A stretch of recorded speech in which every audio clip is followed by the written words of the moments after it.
Fancy garment and kids mall, sherwani, coat pant, three piece, बच्चे और बच्चियों के लिए कई सारे कपड़ों की वैरायटियां। आयशा नगर पुलिस स्टेशन के सामने, हजार खोली, मालेगांव। प्रोप्राइटर चांद खान।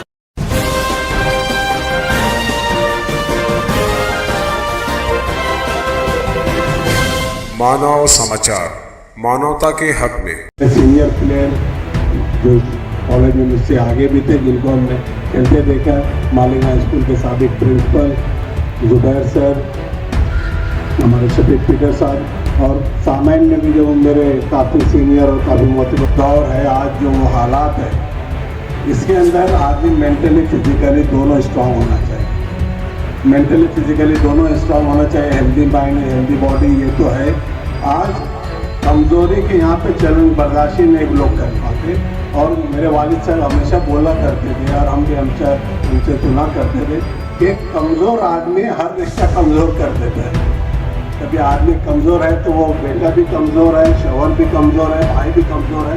तो इसलिए आदमी ने पहली बात तो अपने आप से मोहब्बत करना चाहिए, अपन खुद स्ट्रांग होना चाहिए। आप स्ट्रांग रहेंगे, आप मेंटली फिजिकली आप उसको अच्छा डेवलप करेंगे। स्पोर्ट्स की बात जो है कि स्पोर्ट्स के अंदर हर किसी ने खेलना चाहिए और टीम गेम खेलना चाहिए। मैं तो ये भी बोलूँगा, इंडिविजुअल या एथलेटिक या रनिंग ये तो ठीक है अपनी जगह कॉम्पिटिशन के तौर से, मगर एक टीम गेम खेलना चाहिए जिसके अंदर आदमी मेंटली प्रिपेयर्ड होता है। और एक 20 मिनट का गेम हो, वो बास्केटबॉल हो या तुम्हारा कबड्डी हो या हैंडबॉल हो या क्रिकेट का एक मैच हो, वो मैच के अंदर आदमी एक मैच के अंदर जीत की वो खुशी भी देखता है, हारने का गम भी देखता है। मैच इक्वल हुए तो उसका टेम्परामेंट भी उसको आता है कि मैच इक्वल के साथ उसको जीता किस तरह है, या हारा हुआ मैच है उसको किस तरह जीता जाए। तो ये प्रैक्टिकली लाइफ के अंदर तुम्हारे काम में आता है। और ये आज जो मैं यहाँ पे हूँ, और ये मेरे सिर्फ स्पोर्ट्स की वजह से।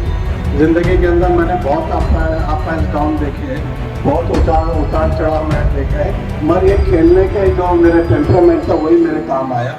बहुत खुशियाँ भी मैंने देखा है तो वो बर्दाश्त भी किया, बहुत गम भी आए, वो भी मैंने उसको स्टेबिलिटी से लिया और अल्हम्दुलिल्लाह आगे बढ़ते आया हूँ। हार हुई तो उसका गम बना के घर भी नहीं बैठा हूँ, दुख हुआ तो उसके वास्ते मैं डिप्रेशन में भी नहीं आया हूँ। ये सिर्फ स्पोर्ट्स है और नौजवानों को खेलना इसीलिए कंपलसरी किया है। अभी न्यू एजुकेशन पॉलिसी आई, हमारे स्कूल के जिम्मेदारान भी बैठे, उसके अंदर हर बच्चे को खेलना ज़रूरी है। कॉलेज के अंदर जो बच्चा एडमिशन लिया है वो बिना स्पोर्ट्स में पार्टिसिपेट करे उसको तुम पास नहीं कर सकते। अभी हमारे पॉलिसी हमारे आ गई है और हमको हर बच्चे का एग्ज़ाम लेना ही पड़ता है, उसका फिटनेस टेस्ट भी लिया जाता है, कौन से गेम में वो पार्टिसिपेट किया है। नहीं किसी बड़े लेवल पर तो कम से कम इंटर क्लास में उसको खेलना है। इसीलिए बनाया गया कि बच्चे मेंटली स्ट्रांग हो और वो मसरूफ़ है। पहले एक टाइम पे जब मैं स्कूल में था, मैं मालेगांव स्कूल से पढ़ा हूँ, उस वक्त तो ऐसा था कि बच्चे सुबह में भी खेलते थे, शाम में भी आके खेला करते थे। और सबसे ज़्यादा मुझे किसी ने मदद मिली होंगी स्पोर्ट्स के अंदर तो मालेगांव स्कूल के एक बार नूर मोहम्मद सर थे, जो उस वक्त तो टीम बना के खिलाते थे। वो बास्केटबॉल का हो कि क्रिकेट का हो, कि पहली बार हैंडबॉल के जो मैच भी खेले थे वो मालेगांव स्कूल में खेले थे और अल्हम्दुलिल्लाह वो टीम में मैं भी था। तो ये ऐसे टीचर थे। और कॉलेज में आके चैंपियन नहीं बनते, जो स्कूल से खेल रहे वो आके आगे चैंपियन बनते। कॉलेज में तो रोज मैचेस रहते हैं हमारे पास, रोज आज कौन सा मैच खत्म हुआ हमको का ज्ञान भी नहीं रहता, कौन खेला क्या खेला। 2 दिन के बाद में दूसरा बड़ा टूर्नामेंट रहता, हम वो देखते रहते। और ये 18-19 साल के बाद में डेवलपमेंट नहीं हो पाता। जो डेवलपमेंट होता है, जो नेचुरल रहता है, वो स्कूल की एज जो रहती है 10-12 साल, 15 साल, 18 साल तक का, ये एज के अंदर होता है। कॉलेज में आने के बाद वो पार्टिसिपेशन करते हैं, वो कैरियर बना सकता है स्पोर्ट्स के अंदर। और जिस वक्त हम खेलते थे या मेरे से आगे जो थे, काफ़ी अच्छा स्टैंडर्ड था मालेगांव के अंदर, काफ़ी अच्छे प्लेयर थे, क्रिकेट के हो, बास्केटबॉल के हो, कुश्ती के अच्छे पहलवान थे उस वक्त, मगर प्रोफेशनल नहीं था। इंटर कॉलेज खेलो या ऊपर डिस्ट्रिक्ट खेल के जोनल खेल के हम वापस आ जाते थे। तो ये होने की वजह से जब प्रोफेशनल नहीं था, मगर अभी हर गेम में प्रोफेशनल है।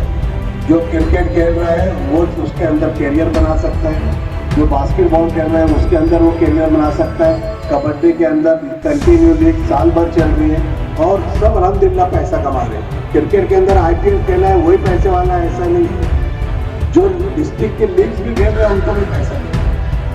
एक एक मैच के 20,000 रुपये हमारे नासिक के बच्चे खेल रहे हैं। इंटर कॉलेज को टूर्नामेंट, हमारा इंटर जोन टूर्नामेंट हमको उनके लीग के टाइम टेबल के हिसाब से रखना पड़ता है कि बच्चे आएंगे कि नहीं आएंगे खेलने, इतना वो पैसा कमा रहे। हमारे शहर का मसला यह है कि प्रोफेशनल नहीं है कोई भी गेम।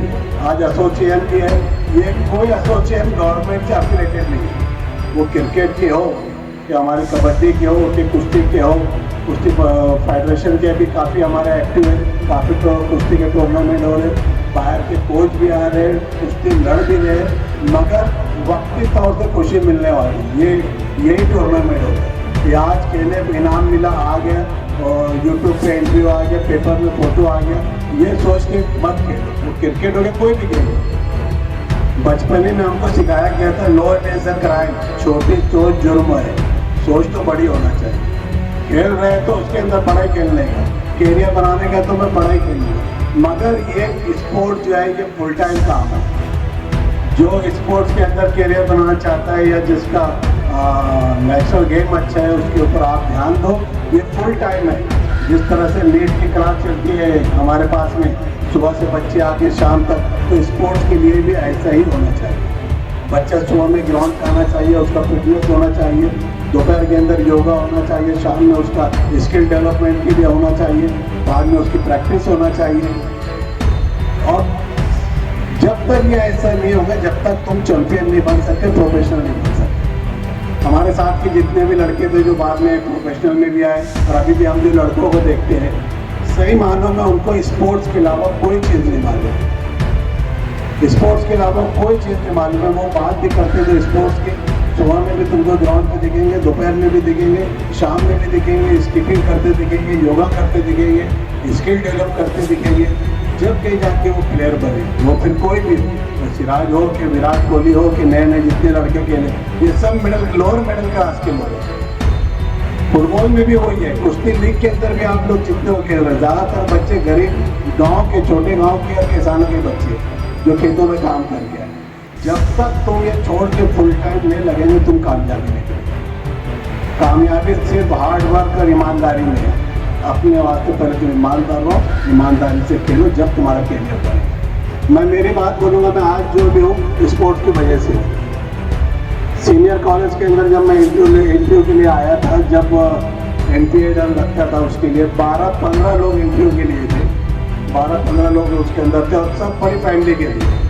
मैं अकेला मुस्लिम था और अल्हम्दुलिल्लाह मेरा अकेले का सिलेक्शन हुआ, क्योंकि मैं अकेला यूनिवर्सिटी था।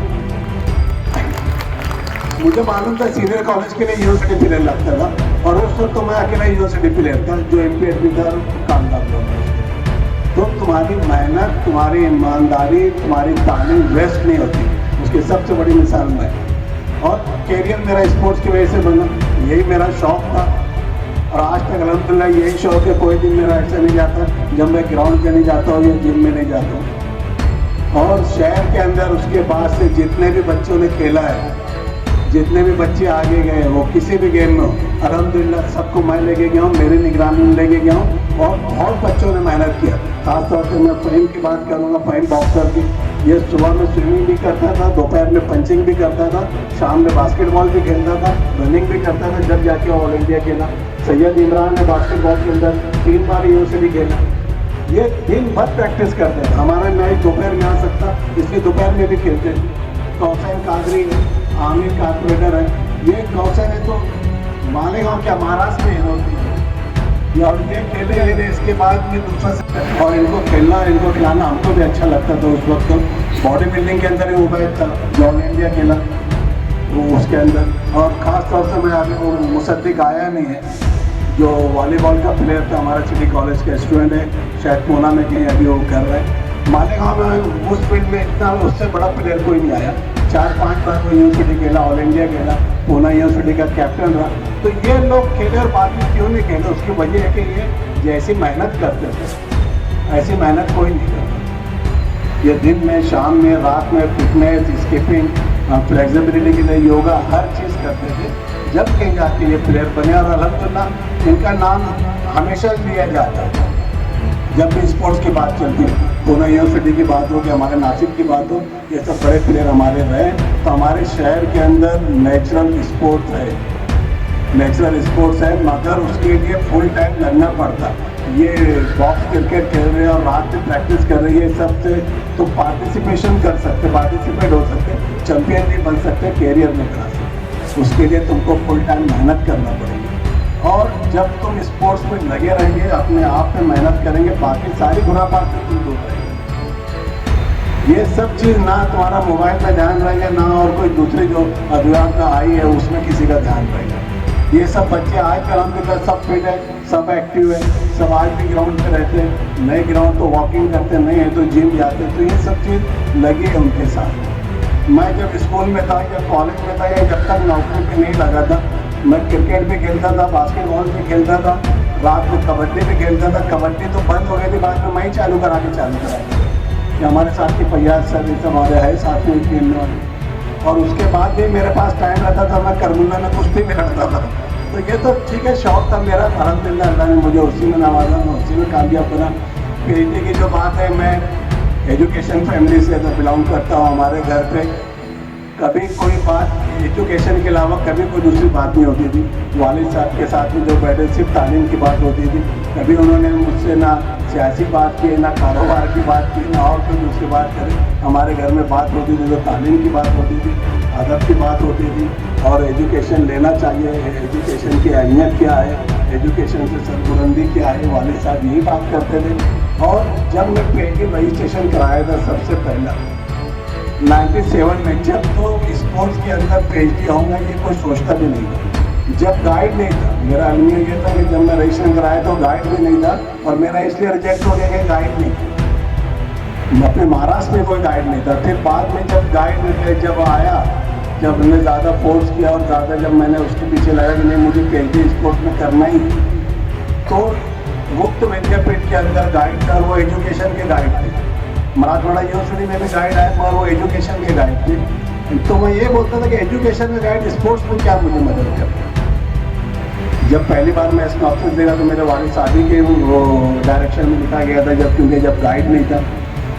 जब उस वक्त अलमिया ऐसा था कि हमारे स्पोर्ट्स में गाइड नहीं था। फिर बाद में एजुकेशन के गाइड से लोगों ने पीएचडी किया, मगर उस वक्त तो मैंने किया नहीं था पीएचडी, क्योंकि मुझे वो मंजूर नहीं था, क्योंकि एजुकेशन का आके मुझे स्पोर्ट्स के बारे में रिसर्च करा, तो ये सब बात उस वक्त नहीं थी। फिर बाद में मेरी भी मसरूफियत हो गई, मैं भी थोड़ा सा सियासी भी हो गया, थोड़ा घरेलू मसरूफियत भी आ गया, थोड़ा अप एंड डाउन था, इसलिए थोड़ा लेट हुआ, और काफ़ी बाद में फिर लेट हुआ। मगर पीएचडी करना मेरे वालिद साहब की ख्वाहिश भी थी, उनका हुक्म भी था, और उनकी क्या बोलते हैं ना गाइडेंस भी उनका था, इससे गाइड हो पीएचडी करना ज़रूरी था। वो हमेशा बोलते थे एजुकेशन हाईएस्ट डिग्री होना, अब तुम प्रोफेसर है तो तुम्हारे पास में उसकी हाईएस्ट डिग्री होना चाहिए। इसलिए अल्हम्दुलिल्लाह मैं ये पीएचडी किया। पीएचडी करने से मुझे एक बात सबसे अच्छी जो हमारे शहरियान की लगी कि हर कोई आके मेरा इस्तेकबाल किया, कॉलेज में आके किया, किसी ने घर पे आके किया, कोई ऑफिस में आकर करा, कोई जिम में था तो मैं जिम में आके करा।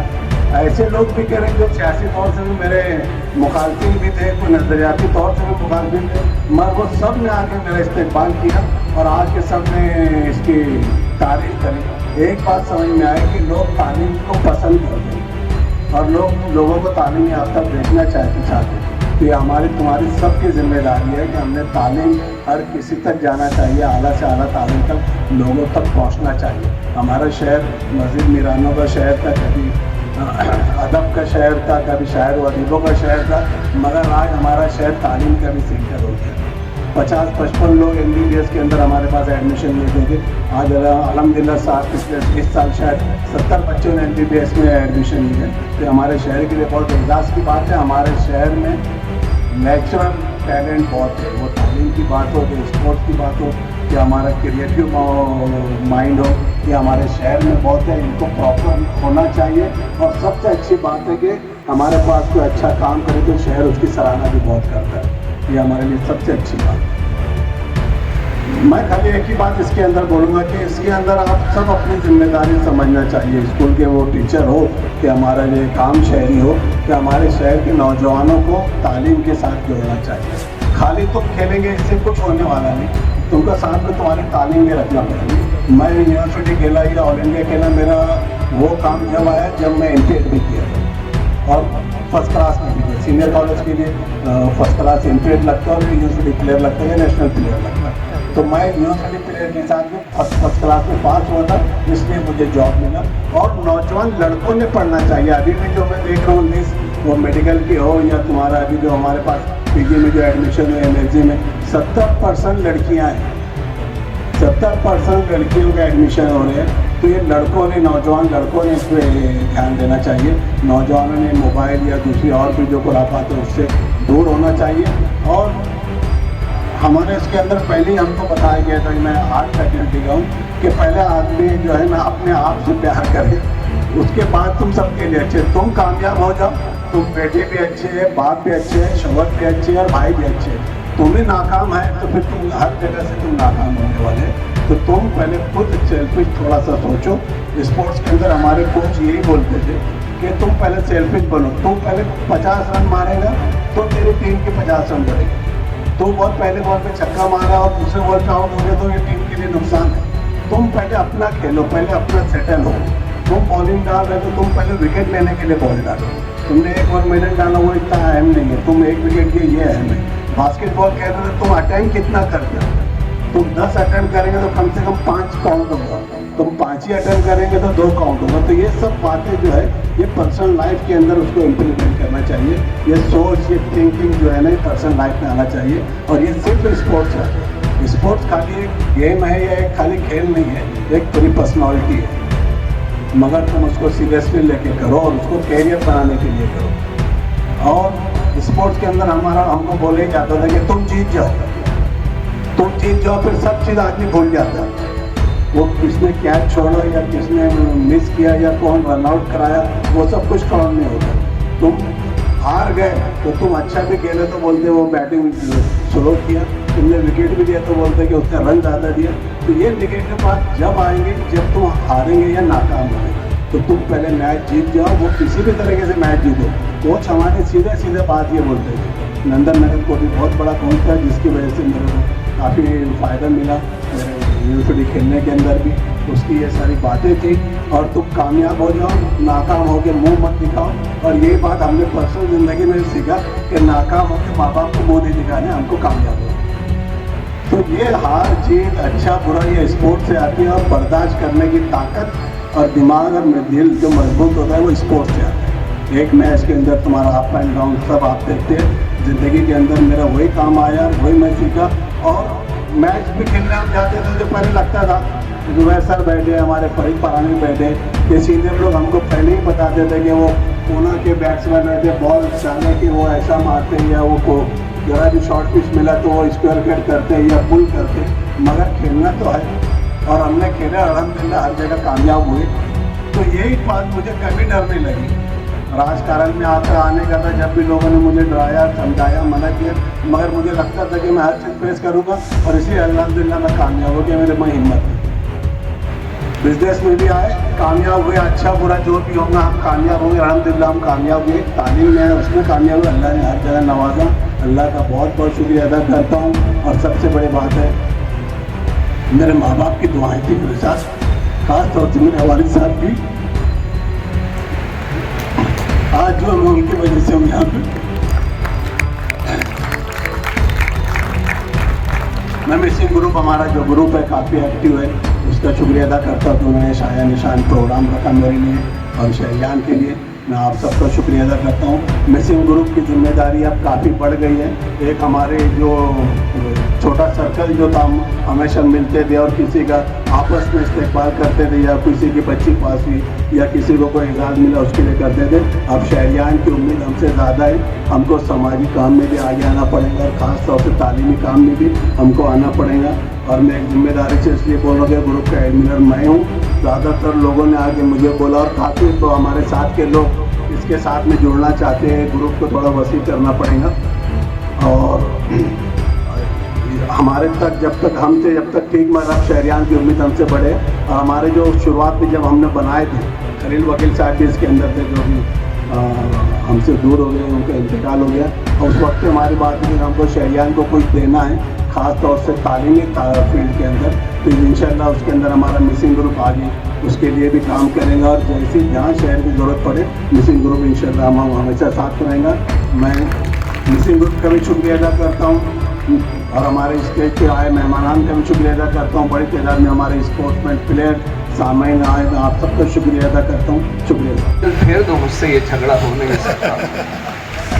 सदर मजलिस इसाक से और सामईन इकराम जमील क्रांति साहब, सिराज बिलाल साहब, ताख़ीर से आने के लिए माफ़ी चाहता हूँ।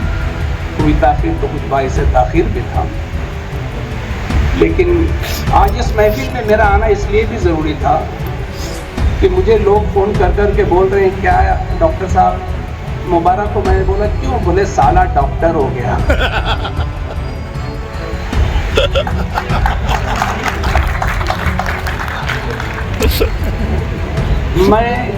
मुझे खैर लगाई गई है कि सिर्फ 2 मिनट बोलना है।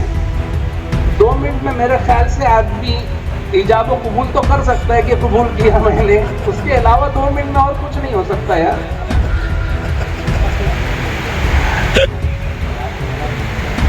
रिजवान सर के लिए एक शेर अभी रास्ते में मेरे जहन में आया कि आईने से तो मायूस लौट आया था, आईने से तो मायूस लौट आया था, किसी ने मुझको बताया बहुत हसीन है। बहुत सारे लोग मुझे फ़ोन करके ये भी पूछ रहे हैं कि सर मालेगांव में पहला कोई PhD हुआ है क्या? वाकई में मुझसे सवाल पूछा जा रहा है, क्योंकि जिस तरीके से रिजवान सर का एजाज़ हो रहा है, तो ऐसा लग रहा है शायद मालेगांव से किसी ने पहली मर्तबा PhD किया है। तो मैं आपको बता दूं कि वाकई में मालेगांव के रिजवान सर जो है पहले हैं जिन्होंने स्पोर्ट्स के ऊपर PhD किया है। स्पोर्ट्स, और उन्होंने जो हम लोगों को बचपन में सिखाया गया था कि पढ़ोगे लिखोगे बनोगे नवाब, खेलोगे कूदोगे बनोगे खराब, तो उन्होंने उस यानी रिवायत को गलत साबित कर दिया है कि खेलने कूदने से भी नवाब बना जा सकता है।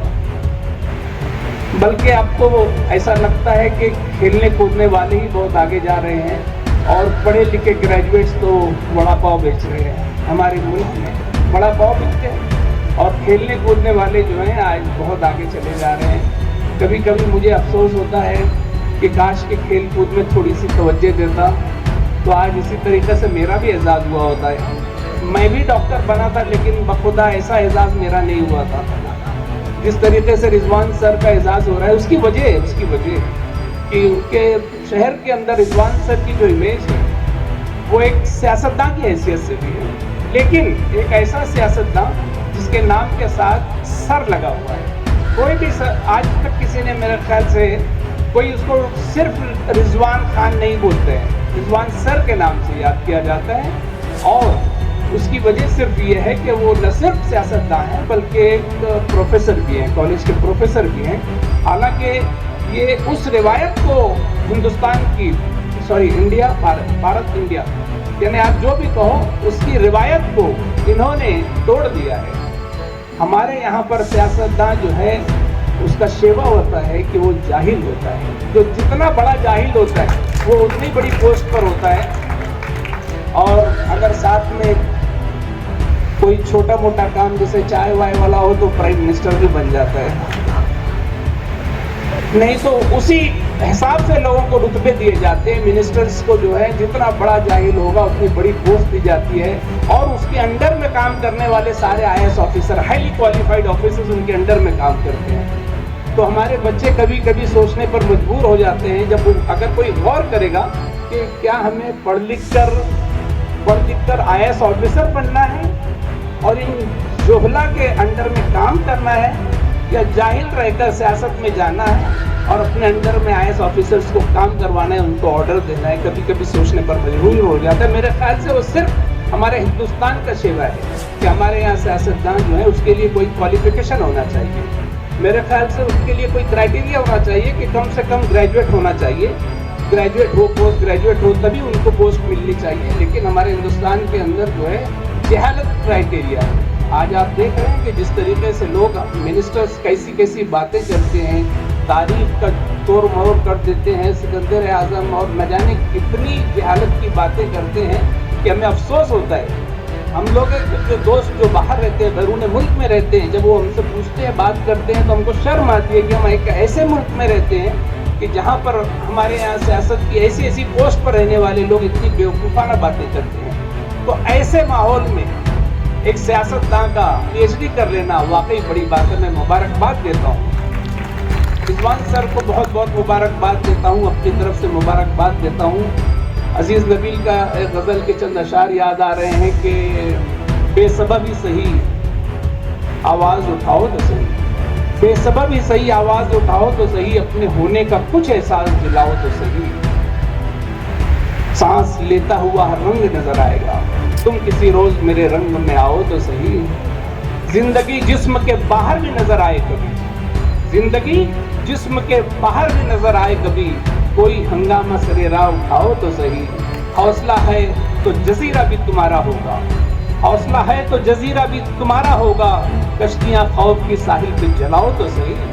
तो रिजवान खान ने आज अपनी कश्तियां जला दी हैं। और आज ये जो बहुत सारे लोग सोच रहे होंगे कि इतने एजाज तहरीरी प्रोग्राम हो रहे हैं, ये क्यों हो रहे हैं, यानी कभी कभी ऐसा लगता है कि ये कहीं कमजोरी का मुजाहरा तो नहीं है, लेकिन मैं समझता हूँ कि इससे जो हमारे बच्चों को मोटिवेशन मिलेगा, जो इंस्पिरेशन मिलेगा कि यार हमें भी पढ़ना चाहिए इस तरीके से, और पढ़ा जा सकता है। मैं आपको बता दूं कि रिजवान खान सर जो है ये बहुत ज़हीन नहीं है, मैं आपको एकदम खुलकर बोल रहा हूँ कि बहुत ज़हीन नहीं है। वो हमारे जितने भी उनके भाई बहन, उनमें सबसे कम जहन वाले अगर बोले जाएंगे तो रिजवान खान थे। उनके भाई बैठे मेरे सामने, वो और खुद रिजवान भी उसको एक्सेप्ट करेगा कि यार मैं भाई बहनों में सबसे मार्क्स जो है सबसे कम मेरी आती थी। लेकिन कोई शख्स अगर सिर्फ जहनत की बुनियाद पर कोई मुकाम पाता है तो उसके अंदर उसका क्या कमाल है, मैं पूछना चाहता हूँ।